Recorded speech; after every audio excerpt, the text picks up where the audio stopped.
வணக்கம். நான் ராஜ்குமார், உளவியல் சிகிச்சையாளர். சைக்கலாஜிக்கல் டெக்னிக்ஸ் சைடெக் தமிழ் மூலமாக நம்ம இப்போ எண்ணங்கள் புத்தகம் பற்றி ஒவ்வொரு தலைப்பாக பார்த்துட்ருக்கோம். இது வரைக்கும் நம்ம 9 தலைப்புகளை முடிச்சிருக்கோம், 9 பகுதிகளாக. இப்போ நம்ம பகுதி 10 இருக்கோம். பகுதி 10ஓட தலைப்பு என்ன அப்படின்னாக்கா, மனம் எனும் சொர்க்கவாசல் அப்படின்றத பற்றி பார்க்க போகிறோம். Doctor M.S. உதயமூர்த்தி அவர்கள் எண்ணங்கள் புத்தகத்தின் மூலமாக எண்ணங்களை எப்படிலாம் நீங்கள் பயன்படுத்தலாம், எப்படி நீங்கள் உபயோகிக்கலாம், அதை பயன்படுத்தி எந்த மாதிரியான காரியங்கள்லாம் நம்ம செய்ய முடியும் அப்படின்றத பற்றி ஒவ்வொரு தலைப்பாக உங்களுக்கு சொல்லி கொடுத்துட்ருக்காங்க. ஸோ அவைகளை தான் நம்ம இன்றைக்கி சைக்கலாஜிக்கல் டெக்னிக்ஸ் சைடெக் தமிழ் மூலமாக பார்த்துட்ருக்கோம். பகுதி 10 இருக்கோம். இந்த வீடியோட சிறப்பு என்ன அப்படின்னா, நீங்கள் பார்த்து படிக்கும் விதமாகவும் இருக்கும், கேட்டு தெரிஞ்சுக்கும் விதமாகவும் புரிஞ்சுக்கும் விதமாகவும் இருக்கும். பகுதி 10, மனம் எனும் சொர்க்கவாசல்.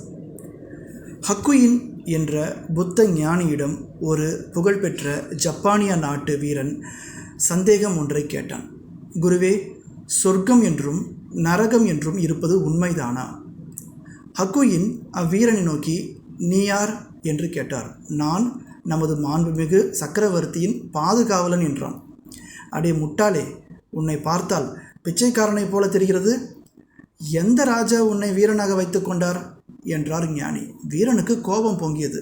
உடனே தன் உடைவாளை உருவினான். ஹக்குயின் கூறினார், ஓ, கத்தி வேறு வைத்திருக்கிறாயா? நான் பந்தயம் கட்டுகிறேன். என் தலையை கூட வெட்ட முடியாத அளவுக்கு அது மழுங்கி இருக்கும் என்றார். வீரனுக்கு கோபம் பொங்கியது. உருவிய கத்தியுடன் ஹக்குயின் முன் வந்தான். இப்போது உனக்கு பாதி பதில் கிடைத்துவிட்டது. நீ இப்போது நரகத்தின் கதவுகளை திறந்து விட்டாய் என்றார் புத்தகுரு. வீரன் பின்வாங்கினான். உடைவாளை தன் உரையில் செருகினான். அவரை வணங்கினான். ஹக்குயின் சொன்னார், இப்போது உன் கேள்வியின் மறுபாதிக்கு பதில் கிடைத்துவிட்டது. நீ சொர்க்கத்தின் கதவுகளை திறந்து விட்டாய் என்றார். ஜப்பானிய ஞானி ஹக்குயின் பற்றிய இச்சிறு நிகழ்ச்சி சொர்க்கமும் நரகமும் நம்மிடம்தான் இருக்கின்றன என்பதை அழகாய் தெளிவுபடுத்துகிறது. ஆம், நாம் தான் சொர்க்கத்தை உண்டு பண்ணுகிறோம். நாம் தான் நரகத்தை உருவாக்குகிறோம். சொர்க்கமும் நரகமும் நம் மனத்தில் தான் இருக்கின்றன. அவை வெளியே இல்லை.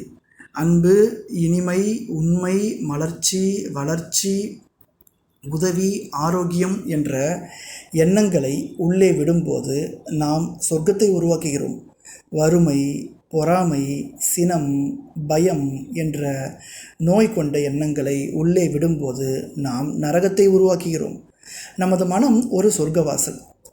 ஆகவே நமது எண்ணங்களை, உயர் எண்ணங்களை உள்ளே விடுவதன் மூலம் நமது வாழ்விலும் நாட்டு வாழ்விலும் நாம் அதிசயங்களை சாதிக்கலாம். நாம் இன்று எப்படி இருக்கிறோம், எந்த நிலையில் இருக்கிறோம் என்பது நாம் இதுவரை நம்மை பற்றி கொண்டிருந்த எண்ணங்களின் விளைவு. நமது எண்ணங்களின் உயரமே நமது குறிக்கோளின் உயரமே நமது உயரம். நமது குறிக்கோள், நமது ஆசை எவ்வளவு சிறியதாக இருக்கிறதோ அந்த அளவிற்கு நாம் சிரிக்கிறோம்.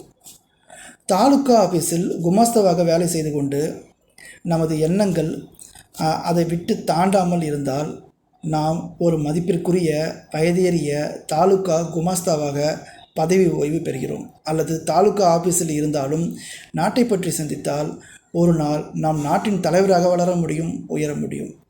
எண்ணமே முன்னேற்றத்தின் ஆணிவேர். எண்ணம் காந்த சக்தி கொண்டது, வசீகரிக்கும் தன்மை பெற்றது.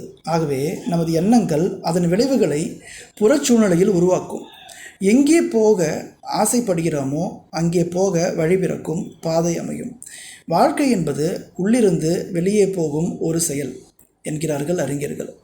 நாம் அச்செயலை புரிந்து கொள்ள வேண்டும். விதை எப்படி தண்ணீர் பட்டவுடன் பூரித்து முளைவிடுகிறதோ அதே போல எண்ணங்கள் மனத்திலே வளம் பெற்று வெடிக்க வேண்டும், வெளிவர வேண்டும்.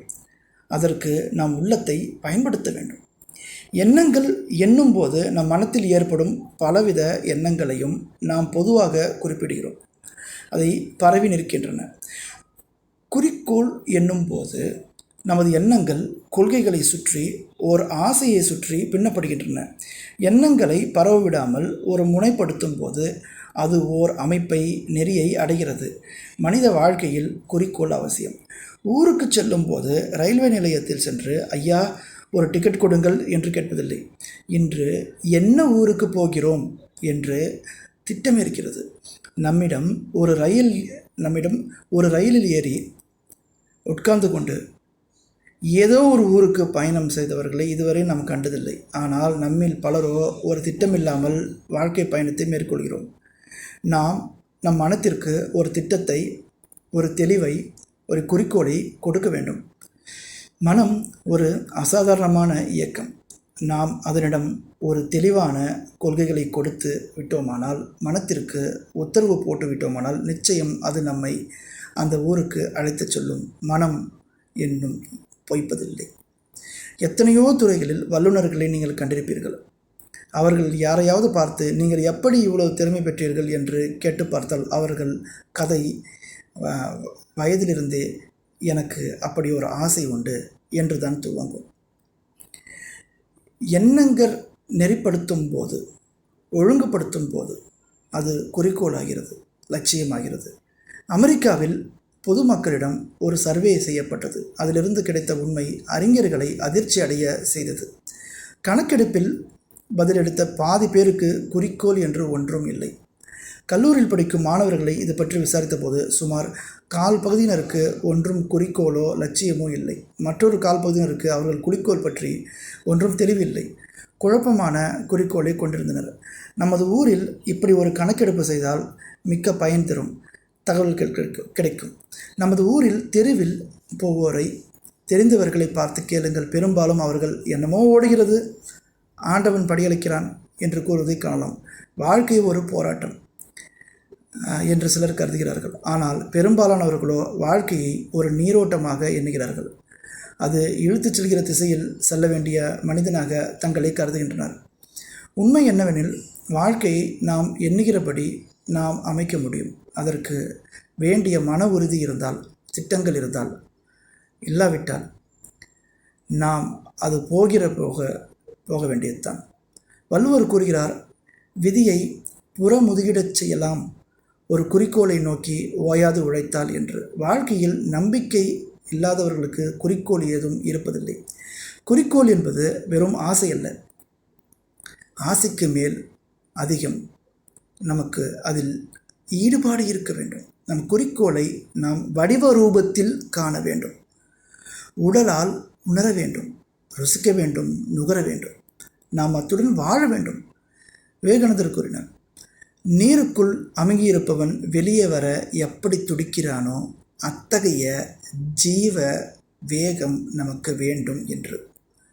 அத்தகைய துடிப்பை குறிக்கோள் அடையும் போது எண்ணங்கள் சித்தியாக, சாதனைகளாக மலர்கின்றன. இது வரைக்கும் நம்ம 10 தலைப்புகள் பார்த்துருக்கோம், 10 பகுதிகளாக பார்த்துருக்கோம் எண்ணங்கள் புத்தகத்தை பற்றி. அடுத்த தலைப்பு லட்சிய தீபம் அப்படின்ற தலைப்பில் 11th டாப்பிக்கில் நம்ம பார்க்கலாம். இந்த வீடியோக்கு சேனலுக்கு புதிய வந்தாக்க நீங்கள் சப்ஸ்கிரைப் பண்ணி வச்சுக்கோங்க.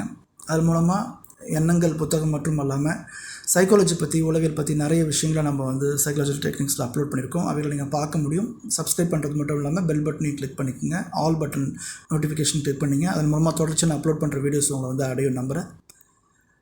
லைக் பண்ணுங்கள், ஷேர் பண்ணுங்கள். இந்த புத்தகத்தை மற்றவங்களுக்கு தெரிஞ்சுக்கணும் அப்படின்னாக்கா நிச்சயமாக இது உங்களுக்கு பயனுள்ளதாக இருக்கும்னு நினைக்கிறேன். தேங்க்யூ ஃபார் வாட்சிங்.